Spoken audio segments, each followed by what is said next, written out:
Hello dear student, this is Rashid. आपका स्वागत है इस प्यारे से प्लेटफॉर्म ऑनलाइन प्लेटफॉर्म बायोफिजिक्स पे। तो आज हम पढ़ने वाले हैं चैप्टर 1 के लास्ट टॉपिक को। यानी हमने कल ओवरऑल जो लास्ट टॉपिक था टैक्सोनॉमिकल हायरार्ची उसको क्लियर किया था। और आज जो डिस्कशन करने वाले हैं उसी के लास्ट कुछ ऐसे टेक्निकल वर्ड है उसको हम देखेंगे। जैसे टैक्सोनॉमिकल हायरार्ची में हमने देखा सबसे हाईएस्ट रैंक जो होता है, यानी सबसे उच्च रैंक जो होता है उसे हम क्या कहते हैं, जगत यानी किंगडम कहते हैं। सबसे छोटा सबसे लोएस्ट रैंक जो होता है टैक्सोनॉमिकल हायरार्ची यानी वर्ग की पदानुक्रम का सबसे छोटा क्रम जो होता है उसको स्पीसीज कहते हैं। उन्हीं सब वर्ड को थोड़ा समझने की कोशिश करेंगे आज के लेक्चर में। तो चलिए आइए शुरू करते हैं। तो चलिए, तो हम सबसे पहले डिस्कशन करेंगे आपका जो इसमें एक वर्ड है, उस वर्ड को हम कहते हैं स्पीसीज। उस वर्ड को हमने क्या कह दिया, स्पीसीज कह दिया।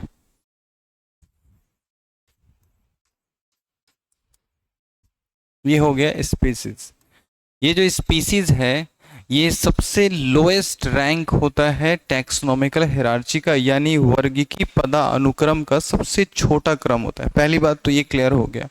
दूसरी चीज़ ये है कि जब इसको हम समझने की कोशिश करते हैं, इसको हिंदी में कहा जाता है जाति, कह सकते हैं ये बायोलॉजिकल जाति है या प्रजाति भी कह सकते हैं। अब सवाल ये आता है कि आखिर स्पीसीज जो वर्ड है उसका इसके अंदर रखने का क्या सेंस था, वर्ग की पदानुक्रम में इसका इस्तेमाल क्यों किया गया। इससे कोई भी जीव जो होती है उसकी हम जाति समझने की कोशिश करते हैं कि वो सभी से अलग हो जाता है। वो कैसे, उसको समझने की कोशिश करेंगे। जैसे अगर हम अपने आप की बात करें तो हमारी जो स्पीसीज है, हमारी जो जाति है उसको हम कहते हैं सैपियंस कहते हैं। अगर किसी शेर की स्पीसीज या उसकी जाति की बात करें तो वो लियो हो जाता है। किसी बाघ की बात करें उसे टिग्रीस कहते हैं। किसी सांप यानी कोबरा की बात करें उसको नजा कहते हैं। किसी आम के स्पीसीज या उसकी जाति की बात करते हैं तो उसे हम क्या कहते हैं, इंडिका कहते हैं। इसी तरह से अलग अलग स्पीसीज होते हैं। लेकिन इसमें ऐसी क्या खास बात है, जो चीज़ें खास है उसको हम यहाँ पर क्या करेंगे, नोट करते हुए चलेंगे। तो सबसे पहले लिखते हैं इसको। सबसे पहला हमने मेंशन किया इसको स्मॉलेस्ट या लोएस्ट कह लीजिए।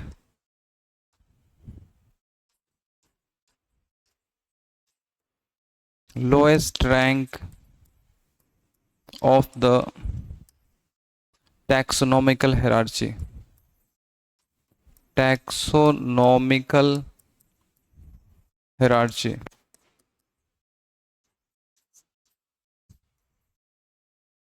यानी इसे हम कह सकते हैं टैक्सोनॉमिकल हायरार्ची का सबसे छोटा क्रम। यानी हमने कहा वर्गीकी पदानुक्रम का, वर्गीकी पदानुक्रम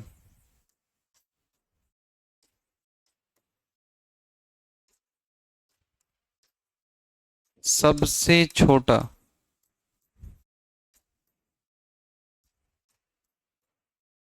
सबसे छोटा क्रम कह लीजिए या रैंक कह लीजिए, कुछ भी कह सकते हैं। अब सवाल ये आता है स्पीसीज जो है इस शब्द को देने वाले व्यक्ति कौन है।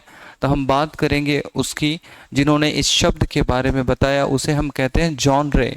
दैट मीन्स इसे कहा हमने कि जो टर्म स्पीसीज है, टर्म स्पीसीज, टर्म स्पीसीज कह दिया हमने।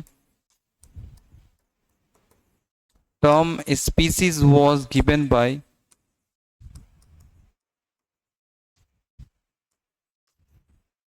उसे कहा हमने जॉन रे।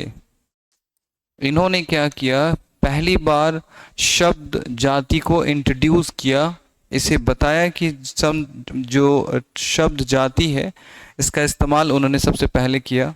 इसीलिए कहते हैं शब्द जाति यानी species.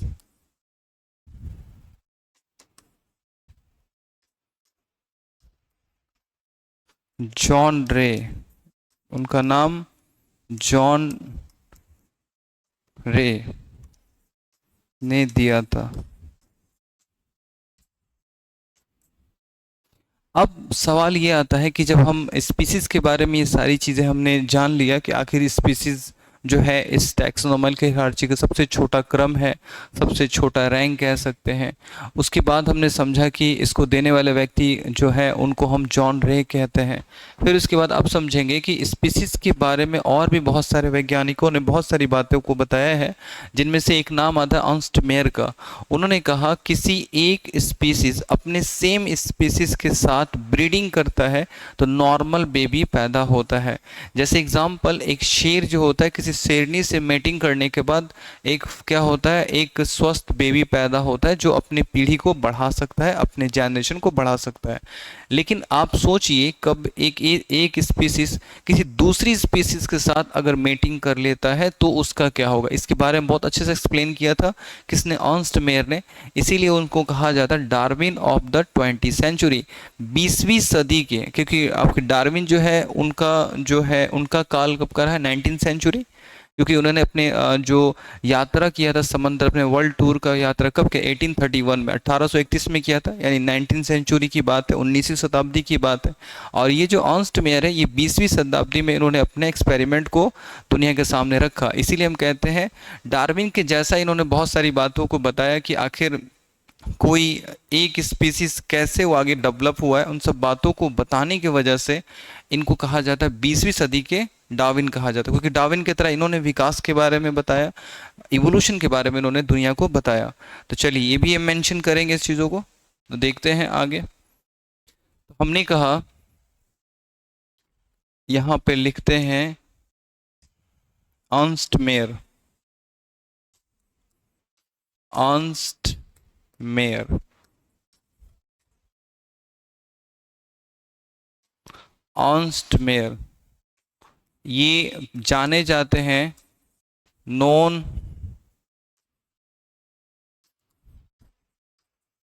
Darwin of the 20th century. इनको कहते हैं Darwin of the 20th century. यानी इनको कहा जाता है, अर्नस्ट मेयर को 20वीं सदी के डार्विन कहा जाता है। किसको, अर्नस्ट मेयर को। इसको यहाँ पे लिख सकते हैं हिंदी में अर्नस्ट मेयर।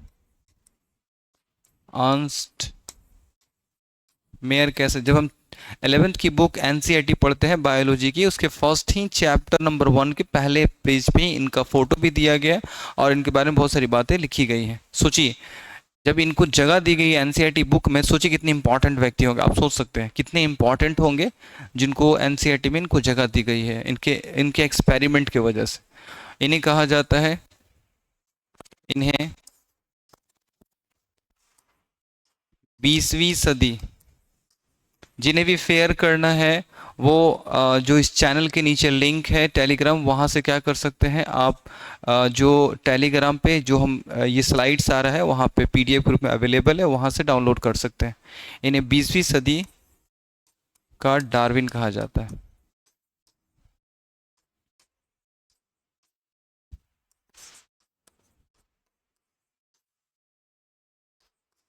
चलिए अब सवाल आता है थोड़ा सा आगे, अब थोड़ा सा आगे बढ़ते हैं कि एक्चुअल में इनका एक्सपेरिमेंट आखिर क्या था। तो नॉर्मली इन्होंने कहा था कि कोई भी एक स्पीसीज अपनी ही स्पीसीज के साथ अगर ब्रीडिंग करता है, ब्रीडिंग यानी रिप्रोडक्शन करता है अपने जनरेशन को बढ़ाने के लिए, तो ही नॉर्मल बेबी पैदा होता है। जैसे एग्जाम्पल अगर हम यहाँ समझने की कोशिश करते हैं तो यहाँ पर हमने ले लिया एक मेल लायन ले लिया, ठीक है, एक मेल लायन लिया हमने। ऑब्वियस चीज है मेल लायन है तो ये मेटिंग किससे करेगा, किसी फीमेल लायन के साथ करेगा, फीमेल लायन। अब यहां पर शेर और शेरनी की बात कर रहे हैं हम। किसकी बात कर रहे हैं, एक शेर और एक शेरनी की बात कर रहे हैं। अगर ये शेर और ये शेरनी है, ये दोनों आपस में मेटिंग करते हैं तो इनका जो बेबी होगा, जैसे इनका जो बेबी होगा इससे, इस मेल से आएगा स्पर्म, उससे फीमेल और फीमेल से ओवम आएगा। यानी ये दोनों का जो बच्चा होगा वो नॉर्मल बेबी पैदा होगा। इसको कहा हमने बेबी लायन। तो ये जो बेबी लायन है वो बिल्कुल स्वस्थ पैदा होगा और इसको कहते हैं ये फर्टाइल बेबी होगा, यानी अपना रिप्रोडक्शन आगे कर सकता है। इसको कह दिया हमने fertile baby, fertile of spring.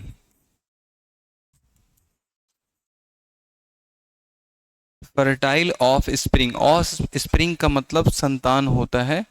तो यहां पर हमने कह दिया निषेच संतान। क्या कहा हमने? निषेच संतान कहा। अब सवाल यहाँ पर ये आता है कि ये यहाँ तक तो ये बात मेयर ने कहा, अर्नस्ट मेयर ने, कि आखिर ये इसको जो है एक स्पीसीज सेम स्पीसीज के साथ रिप्रोडक्शन करे तो ही पॉसिबल है कि उसकी जो जनरेशन आएगा उस जनरेशन के अंदर रिप्रोडक्शन करने की क्षमता होगी। यानी ये जो बेबी है फिर ग्रो करने, अगर लड़का है या लड़की है, लड़का होगा तो भी रिप्रोडक्शन कर सकता है किसी फीमेल के साथ, अगर ये फीमेल होगा तो किसी मेल के साथ रिप्रोडक्शन में पार्टिसिपेट कर सकता है।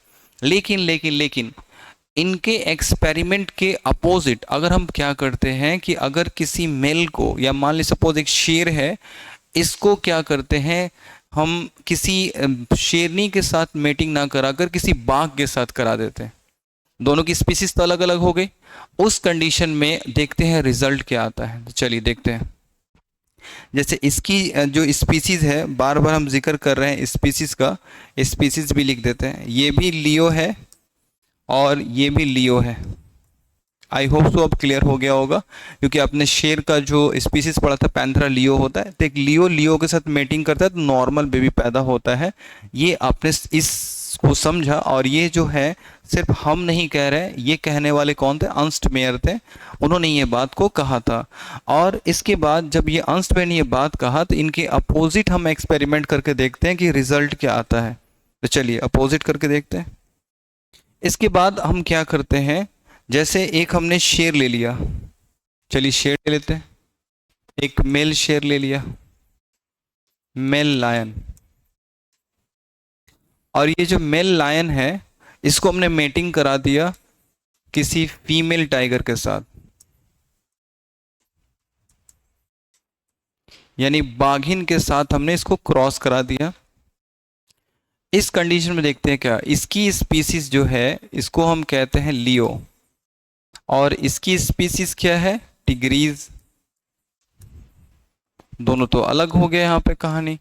अब दोनों स्पीसीज अलग हो चुका है, लेकिन जो मेयर भाई साहब है, ऑन्स्ट मेयर, उन्होंने क्या कहा था? उन्होंने कहा था कि दोनों की स्पीसीज जो है सेम होनी चाहिए, तब बेबी जो होगा नॉर्मल होगा। लेकिन हम यहाँ एक्सपेरिमेंट क्या कर रहे हैं कि हमने जो लायन है उसकी स्पीसीज लियो है, ये जो टाइगर है, जो फीमेल टाइगर है जिसको बागिन कह सकते हैं, उसकी स्पीसीज टिग्रीज है, इन दोनों के बीच क्रॉस करा रहे हैं। यानी इसका स्पर्म और इसके ओवम को आपस में क्रॉस कराते हैं और इस फीमेल जो बाघिन है उसके यूट्रस में हम क्या करेंगे? डेवलपमेंट के लिए रखेंगे।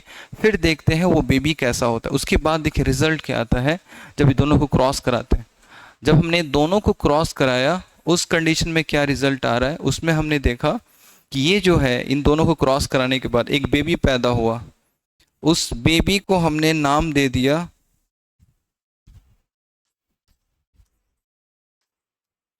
उस बेबी को हमने दोनों पेरेंट का नाम से 2 लेटर चुराकर हमने इसके नाम को बनाया। यहाँ से LI को ले लिया और यहाँ से GER को ले लिया, जिसको क्या कहते हैं? लाइगर। इस पर एक मूवी भी आई हुई है। इस मूवी में मकसद साइंस से रिलेटेड कुछ बात तो नहीं है, लेकिन उसमें कहने का यही मकसद था कि उसके पेरेंट शेर और बाघ से बिलोंग करते हैं, ठीक है। लेकिन उसके एक जो लॉजिक है उसको आपको थोड़ी देर बाद क्लियर हो जाएगा। जैसे देखिए यहाँ पर हमने कहा लाइगर, तो ये जो लायन है, जो ये टाइगर है, तो लायन मेल है, टाइगर फीमेल है, यानी ये शेर है तो वो बाघिन है। इन दोनों के क्रॉस करने के बाद एक्चुअल में देखिए रिजल्ट क्या आया। यहाँ पे हमने शेर कह दिया और इसका क्रॉस हमने करा दिया बाघिन के साथ।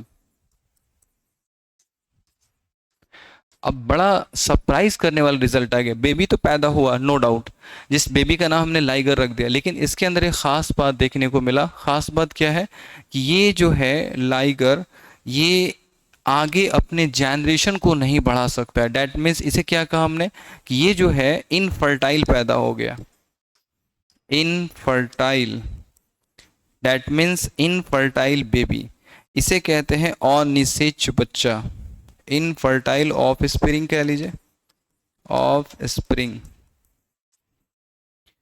अब यहाँ पे जो इनफर्टाइल हो गया, इसके कारण इसको हमने क्या कह दिया कि इनफर्टाइल होने के कारण अनिषेच, अनिषेच मतलब अनिषेच संतान। इसका सेंस ये हुआ कि इनका जो बेबी पैदा हुआ वो आगे रिप्रोडक्शन नहीं कर सकता है, यानी अपने जनरेशन को आगे नहीं बढ़ा सकता। सिर्फ इस कारण से हुआ क्योंकि इसने नेचर के अपोजिट एक लियो ने एक टिग्रीज के साथ मेटिंग कर लिया।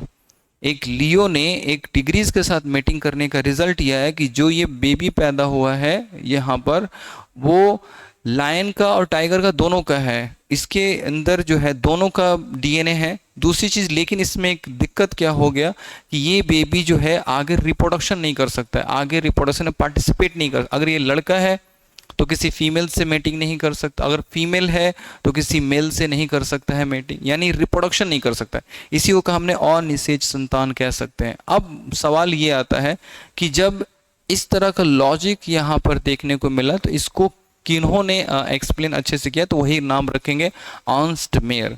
उन्होंने कहा कि सेम स्पीसीज जो होती है आपस में मेटिंग करने के बाद एक स्वस्थ बच्चा पैदा होता है जो आगे रिप्रोडक्शन में पार्टिसिपेट कर सकता है। लेकिन अगर हम स्पीसीज बदल देते हैं उस कंडीशन में जो बच्चा होगा इनफर्टाइल पैदा होगा। जैसे हम एज इट इज़ यहाँ पर देख सकते हैं, हमने एक लायन को लिया और एक टाइगर से क्या कर दिया, एक मेल लायन और फीमेल टाइगर को क्रॉस कराया, तो जो बेबी पैदा हुआ वो इनफर्टाइल पैदा हो गया, यानी अनिषेच, जो आगे रिप्रोडक्शन में पार्टिसिपेट नहीं कर सकता है। आई होप सो ये क्लियर हो गया होगा सभी को। तो यहाँ पर मेन एक लॉजिक ये था जिसको आप अच्छे से आपने समझा बातों को। अब देखिए एक और लॉजिक हो जाता है। अगर हम क्या करते हैं, इस चीज़ों को बदल देते हैं, मेल को टाइगर कर देते हैं, फीमेल को लायन कर देते हैं, फिर देखते हैं क्या सिचुएशन होता है। देखते हैं ज़रा। तो हमने कर दिया यहाँ पर मेल टाइगर और यहाँ पर फीमेल लायन। इस कंडीशन में देखते हैं रिजल्ट क्या आता है। तो यहाँ पर क्या देखते हैं कि इसमें हमने देखा कि जो बच्चा बेबी पैदा हुआ वो भी पेरेंट्स के नाम पर ही नाम रख देते हैं। यहाँ पर रख देते हैं इसको, यहाँ से लेंगे TIG, और यहाँ से ले लेंगे ON। तो क्या नाम रख दिया हमने, टाइगॉन। ये जो बच्चा पैदा हुआ इसके अंदर टाइगर और लायन दोनों का कैरेक्टर होगा, चेहरा भी दोनों के जैसा होगा, ठीक है, चेहरा भी होगा, यानी सर जो हो सकता है मे बी टाइगर के जैसा हो, बदन जो है किसके जैसा है, लायन के जैसा हो सकता है। किसका, टाइगॉन का। एक लाइगर देखा था, एक टाइगॉन देखा हमने। तो यहाँ पर ये जो है इसको हम क्या कह सकते हैं, बेबी जो होगा ये कैसा पैदा होगा, तो ये बेबी भी है आपको इनफर्टाइल पैदा होगा। इनफर्टाइल, इनफर्टाइल का मतलब क्या हुआ, अनिषेच, अनिषेच। अब इससे एक चीज आपको क्लियर हो गया कि अगर ये स्पीसीज आपस में अलग अलग हो तो उससे जो बेबी पैदा होगा वो किसी काम का नहीं है, ओनली 100 पीस, आगे रिप्रोडक्शन नहीं कर सकता है। अगर सेम स्पीसीज होगा तभी जाकर जो बेबी पैदा होगा वो आगे रिप्रोडक्शन में पार्टिसिपेट कर सकता है या भाग ले सकता है। ये आपने अच्छे से समझा। फिर हम लोग कल इस लेक्चर को और भी अच्छे से समझने की कोशिश करेंगे। थोड़ा सा डिफिकल्ट है ये, लेकिन और भी इसको अच्छे से एक्सप्लेन करेंगे। आई होप सो सभी को क्लियर हो गया होगा। जिसको भी क्लियर ना हो तो कॉमेंट करें, उसको अच्छे ढंग से और भी एक्सप्लेन किया जाएगा। तो मिलते हैं फिर से नेक्स्ट वीडियो में। आज के लिए बस इतना ही।